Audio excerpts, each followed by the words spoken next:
Corona के बीच प्रधानमंत्री नरेंद्र मोदी, गृह मंत्री अमित शाह समेत लगभग सभी केंद्रीय मंत्रियों की पश्चिम बंगाल में रैलियां हुई, जिसके बाद भी अकेली ममता बनर्जी पूरी बीजेपी ब्रिगेड पर भारी पड़ी। ममता बनर्जी लगातार तीसरी बार पश्चिम बंगाल की सत्ता पर कब्जा बरकरार रखने में कामयाब हुई।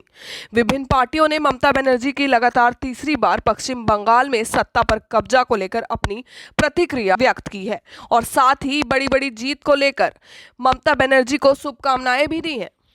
दीदी फिर से वहां सरकार ममता दीदी बनाने जा रही है। बंगाल में बीजेपी ने सारी ताकत झोंकी थी। आदरणीय प्रधानमंत्री जी के चेहरे पर बीजेपी वहां चुनाव लड़ रही थी। बंगाल की जनता ने औंधे मुंह पटका है बीजेपी को। बंगाल में राष्ट्रीय जनता दल का अनकंडीशनल सपोर्ट था वहां ममता दीदी को। जिस तरह आदरणीय प्रधानमंत्री जी कह रहे थे, दीदी ओ दीदी 2 मई दीदी गई, अब तो 2 मई दीदी फिर से आ गई। बीजेपी वहाँ कुछ नहीं कर पाई। अब तो बंगाल की जनता खोज रही है बीजेपी को, आदरणीय प्रधानमंत्री जी को।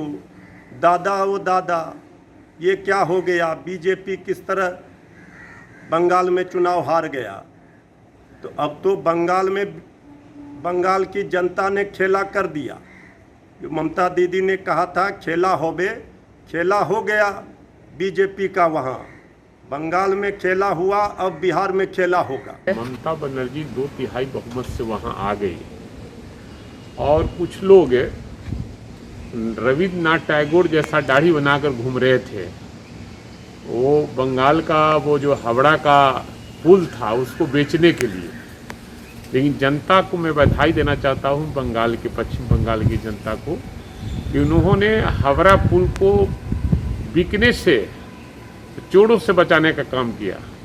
और जो रविन्द्रनाथ टैगोर के जो दाढ़ी बनाकर घूम रहे थे कुछ लोग, उसको बकरा साबित कर दिया लोग, बंगाल की जनता ने। और देश में कोरोना जो आज संक्रमण बढ़ रहा है वो केंद्र सरकार का देन है, जिसके वजह से लोगों की मौत हो रही है। और बंगाल की जनता समझती थी ये धोखेबाज है और देश को जब धोखा दे रहा है तो हम लोग को भी धोखा देगा। ममता दीदी इस देश की भविष्य पे बोलते थे कि मोदी नहीं तो कौन। ममता दीदी इंडिया की फ्यूचर। ममता देश की नेता, इसीलिए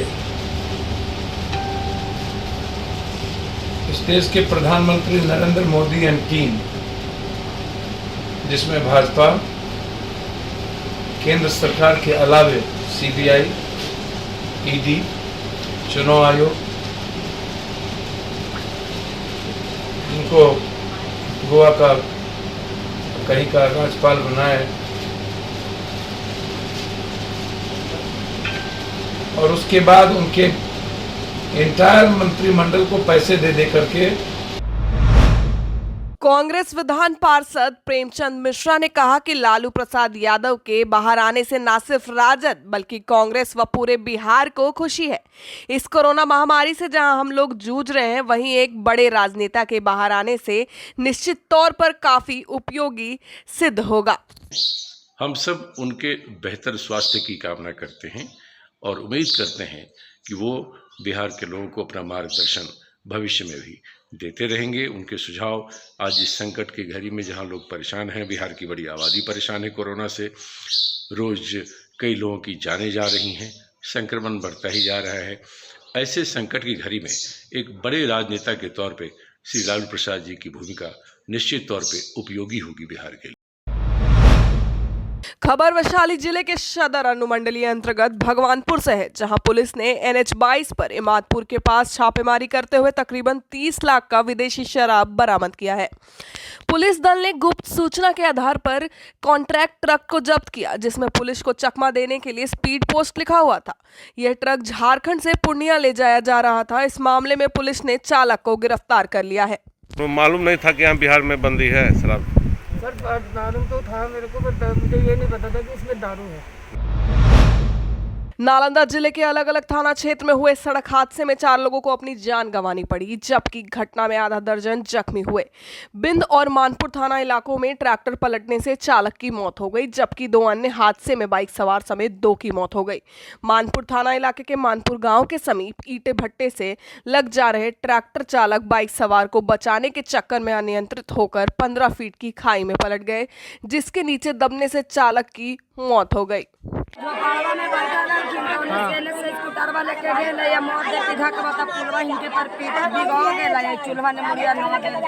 बिन पंचायत के कुशर गांव में एक ट्रैक्टर पलट गई है, जिसमें एक की मौत स्पॉट डेथ हो गया है और एक घायल था, जिसको बिन PSC में भर्ती कराया गया है।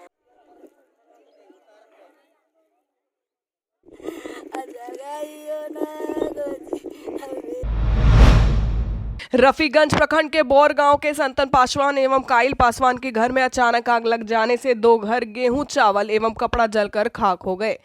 वहीं ग्रामीण एवं दमकल के सहायता से आग पर काबू पा लिया गया। आग इतनी तेज थी कि घर में रखे सारे सामान जलकर पूरी तरीके से खाक हो गए।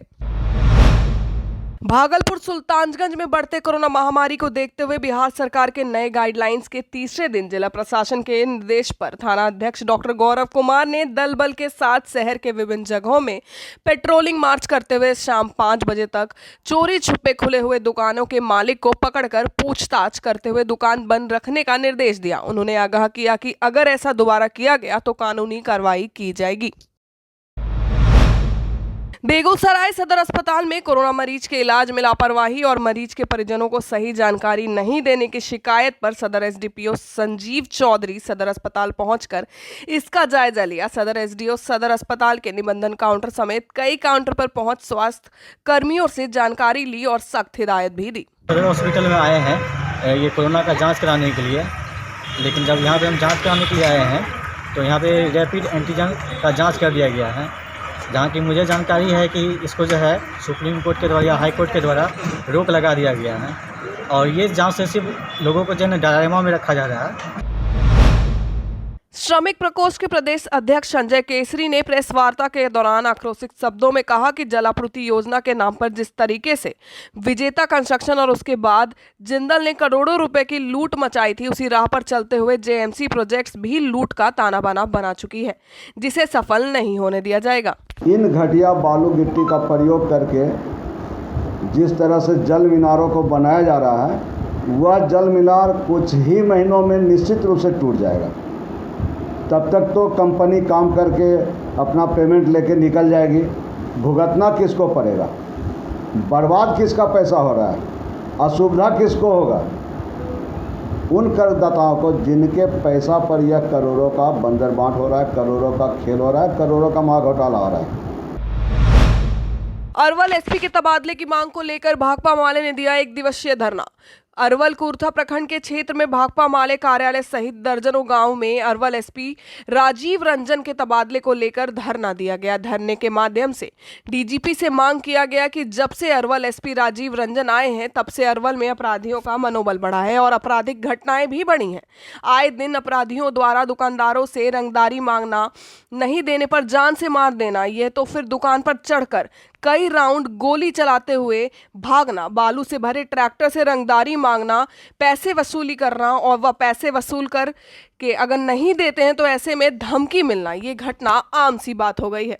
बालू से भरे ट्रक से पैसा वसूली करना और पैसा वसूली करके अरवल SP कोठी में पैसा पहुंचाना इनका मुख्य धंधा हो गया है।